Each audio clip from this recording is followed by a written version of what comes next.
What's up guys, Steven here and welcome back to yet another episode of The Truth About. So in today's video I want to tell you the truth about Chinese brands, how they work, what they do and how to find out if a Chinese company is legit or not. So I would say let's jump right in. When China first became a global industrial epicenter, it was known for contract manufacturing, OEMs, crazy knockoffs and an entire ecosystem of producers who flooded the markets of the world with low-cost, no-name electronics. However, the game has now changed for many of China's manufacturers. It's no longer merely about production, but innovative design, interesting products and brand identity. In the beginning of September, the IFA Berlin opened its doors. It's the world's leading trade show for consumer electronics and home appliances. Beside all the big players like LG, Sony, Samsung and many more, there are also a lot of random Chinese companies I've never heard of and who popped up in the exhibitor list. Last year all those Chinese companies did fit into the main exhibition place, but this year too many companies from China attended the trade show, so there was simply no place to fit 700 of them into the main exhibition halls. The Chinese pavilion has been hosted by the Chinese Ministry of Commerce, aiming at promoting the overall image of China's electronic home appliances, displaying China's intelligent, environmentally friendly and innovative design products so that more European consumers could learn more about Chinese brands. I got invited from Sony to IFA Berlin. They didn't pay me any money, but they paid the whole trip and 2 days in a really fancy hotel.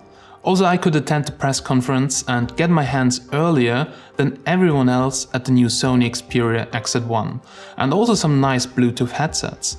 Their booth was huge and I'm sure that they paid a few $1 million just to promote a new smartphone of a Sony product department, which is the only department which doesn't make any profit. However, all those big brand events are very cool, but I'm actually more interested in all the small Chinese booths hidden in the secret halls a few train stops away from the main exhibition center. Now there I met up with Linus and Dave from TechMagnet HD and we digged into the halls of Chinese hardware. If you have a look at the international IFA exhibitor list, you will see that most of the companies have somehow Shenzhen in their name. And it's very hard to differentiate because all their products kinda look the same. So most of the companies are so-called original equipment manufacturers, also called OEMs, which are companies that produces parts and equipment that may be marketed by another manufacturer. A good example are headphones. So most smartphone companies do not make the headphones themselves, since that's not their main field of activity and they mostly don't have resources to develop and manufacture their own. They buy the headphones from an OEM in high quantities and just put their own logo on them. On IFA we found a lot of companies who claimed that they make headphones for big players in the smartphone business. Now the major and initial issue in choosing a Chinese manufacturer is determining whether the manufacturer is real or not. Chinese companies are masters of disguise. They use the internet and sourcing websites to make themselves look much better than they are. But they can also hide the reality even on-site. So you have to develop an efficient system for breaking through the facade to get to reality as quickly as possible. Fake it till you make it as real business here. So this year we visited a Chinese OEM manufacturer that manufactures for Elephone. And it is shocking to see how much variation there is in manufacturing systems, even within developed areas such as Dongguan, Guangzhou and Shanzhai. Factories making a virtually identical product can range from those using primitive hand techniques from the 1930s all the way to those that use state-of-the-art German or Japanese automated equipment. You cannot believe what the factory says about its systems, and you cannot believe the photos they provide. You must go to look personally.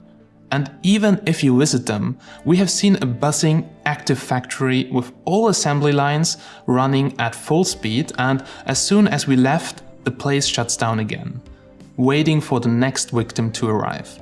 So if you're looking for a Chinese OEM or supplier, make sure to visit them and check everything from office to warehouse. If the factory is working at full speed but the warehouse is empty, then something is fishy here and they just play a big show for you. The problem I see with all those companies attending IFA is that hardly any of the representatives speaks English. They just take all the effort to come here to Germany and showcase their stuff, but if you want to talk to them, they hardly understand you and can't even give you simple answers to very basic questions. However, they're usually very friendly and give you a quick and dirty product presentation and hand you an information sheet which is usually badly translated.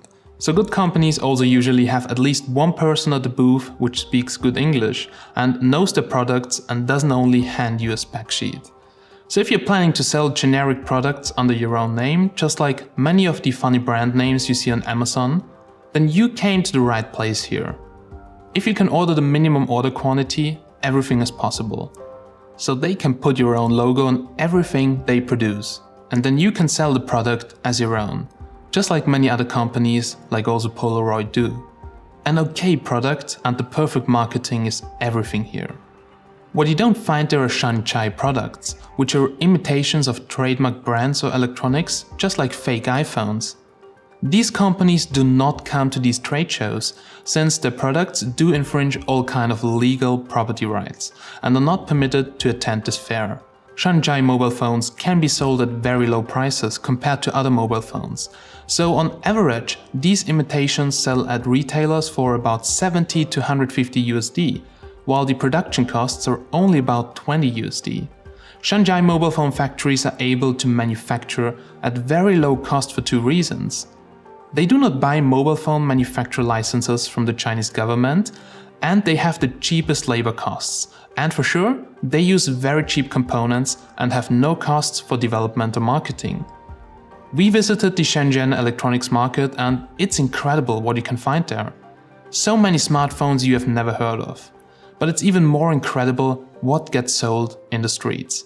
There's a great documentation from Wired, which shows how people strip apart phones in the streets and sell components dropped off or stolen from factories on the urban village market. So you can find everything there, and with the help of some people with knowledge about the parts and electronics, you can even get a headphone jack on the iPhone 7. So from my experience on those trade shows, it's very hard to find Chinese companies which are really innovative. The only company I saw this year which really surprised me with their technology was Honeycomb Electronics. These honeycomb electronic blocks are a new type of teaching aids for education. Its purpose is to let people with no engineering background build really cool electronic that works quickly. So simply by connecting input and output blocks, users can play in various ways. And when I tested them, this was so mind-blowing, even though it works on a very simple principle. I'm not sure if their Kickstarter campaign was actually successful, but I wish that they get big, because that was really the only innovative thing I've seen, beside of Bluetooth bras or anything like that. Other than that, there were a lot of great products too, but they all looked kinda the same, and some companies didn't even take the effort to show up at the booth. So why pay so much money to attend the fair? So if you visit IFA next year, don't forget to take a tour through the hidden halls of IFA and explore the Chinese brands, since this is a mind-opening experience. So it seems like nothing is impossible in China, and I'm so thrilled to visit this great place again. Alright guys, so we're now here at the end of this episode of The Truth About. If you want to see more, up here there are other episodes in our Truth About playlist. If you liked this video, please like it. If you have any questions, post a comment down below. And if you want to stay tuned about more, then please subscribe. Alright, so big thanks for watching. I'm Steven from TechMagnet, and I'll catch you in the next one. Have a nice day.